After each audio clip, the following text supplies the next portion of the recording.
ఓం మాతాపితృభ్యాం నమః సర్వేభ్యో మహాజనేభ్యో నమో నమః. South India సర్వాధికారి యూట్యూబ్ ఛానల్కి స్వాగతం సుస్వాగతం.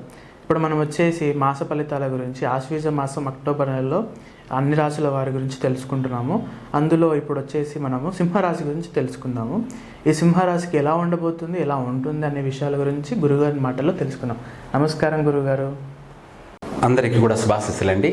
సింహరాశి వారికి ఈ యొక్క ఆశ్వేజ మాసం అక్టోబర్ నెలంతా కూడా ఎలా ఉండబోతుందో ఈ మాస వారి ఫలితాల్లో మనం తెలుసుకుందాం.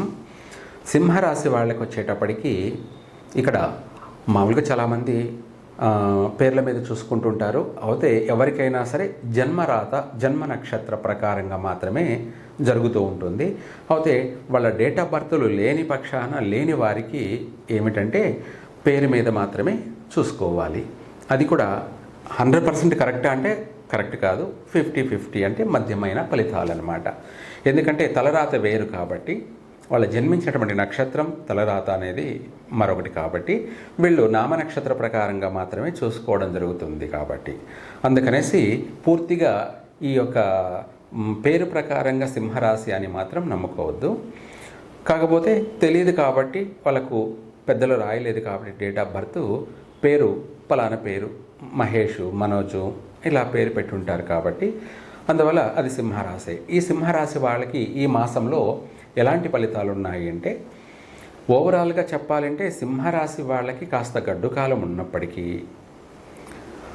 పోయిన చంద్రగ్రహణ ప్రభావం కావచ్చు, రేపు సూర్యగ్రహణ ప్రభావం కావచ్చు, రాబోయే ఈ యొక్క సూర్యగ్రహణం, ఇవే కాకుండా ఇంకా కూడా ఈ సంవత్సరంలో 4 గ్రహణాలు ఉన్నాయి కాబట్టి ఈ గ్రహణ ప్రభావాల వల్ల కూడా కొంత ఈ సింహరాశి వాళ్ళకి మొత్తం మీద ఓవరాల్గా ఒడిదుడుకులు ఆటంకాలు అధికంగా ఉన్నాయి.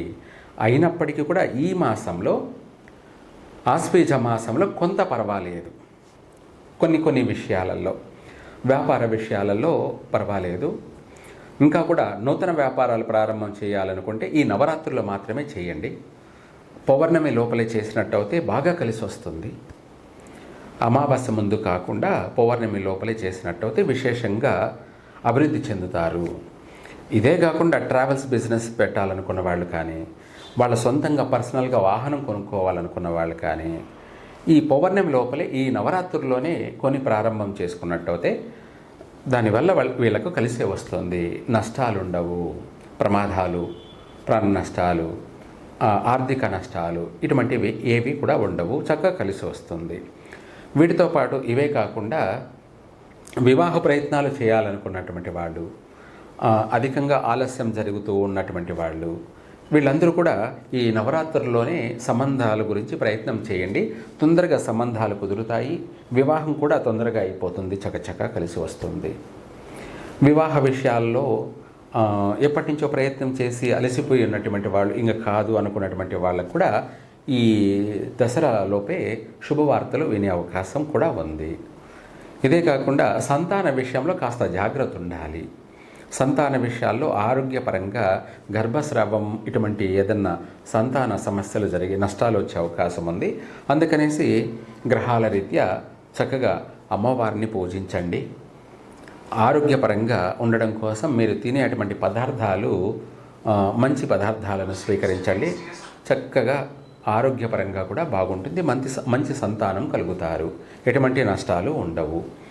వీటితో పాటు కుటుంబ వ్యక్తులతో కొంతమందితో మాత్రం మనస్పర్ధలు సమస్యలు ఉన్నాయి. భార్యాభర్తల మధ్య కాస్త తగాదాలు వచ్చే అవకాశం ఉంది. ఎడబాట్లు లేదా కోర్టు సమస్యలు ఇవి కాస్త ఇబ్బంది పెట్టే అవకాశాలు కూడా ఉన్నాయి. అందువల్ల ఎటువంటి సమస్య అయినా సరే ఆ కోర్టు సమస్యలు కావచ్చు, లేదంటే ఇంకా ఇతరత్ర సమస్యలు కావచ్చు, ఏ ఉన్నా కూడా భూ తగాదాల విషయాల్లో కావచ్చు, అన్నదమ్ముల మధ్య వచ్చినటువంటి సమస్యలు కావచ్చు, ఏ ఉన్నా కూడా పరిష్కారం కావడం కోసం ఈ యొక్క అమ్మవారికి వీలైనంత వరకు ఈ యొక్క నవరాత్రులు సాయంత్ర సమయం కావచ్చు లేదా ఉదయం కావచ్చు, దేవీ నవరాత్రుల్లో అమ్మవారికి విశేషంగా అభిషేకం చేయండి. ఆ అభిషేకం కూడా ఏమిటి, మనం ప్రస్తుతం అయితే ఈ నవరాత్రుల్లో ఈ యొక్క సింహరాశి వాళ్ళు మందార పూలు దొరికితే కానీ మందార పూలతోటి అభిషేకం చేయండి, పుష్పాభిషేకం. ఎందుకంటే పూలతో అభిషేకం చేయడం అనేది శుభప్రదమైనటువంటిది, అది అమ్మవారికి కూడా ఎంతో ప్రీతికరమైనది. వాటితో పాటు ఇంకా కూడా తులసి ఆకులతోటి అమ్మవారికి సాయంత్ర సమయంలో తులసి ఆకులతో కూడా అభిషేకం చేయొచ్చు. ఇలా ప్రత్యేకంగా ఈ సింహరాశి వాళ్ళు తులసాకుతో కానీ లేదంటే మందార పూలతో కానీ అభిషేకించినట్టయితే వీళ్ళ కోర్టు సమస్యలన్నీ కూడా తొలగిపోతాయి. వాటితో పాటు శత్రు వినాశనం జరుగుతుంది. అంటే దృష్టి దోషాలన్నీ కూడా వైదొలిగిపోతాయి. ఎర్రపూలతో పూజ చేయడం వల్ల, అది కూడా ముద్దమందారం, ఎర్రమందారం ఈ పూలతోటి అమ్మవారికి విశేషంగా అభిషేకం చేసినట్టయితే దాన్ని పుష్పాభిషేకం అంటారు. ఆ పుష్పాభిషేకం వల్ల అమ్మవారు సంతోషిస్తుంది, అమ్మవారి అనుగ్రహం సంపూర్ణంగా కలుగుతుంది.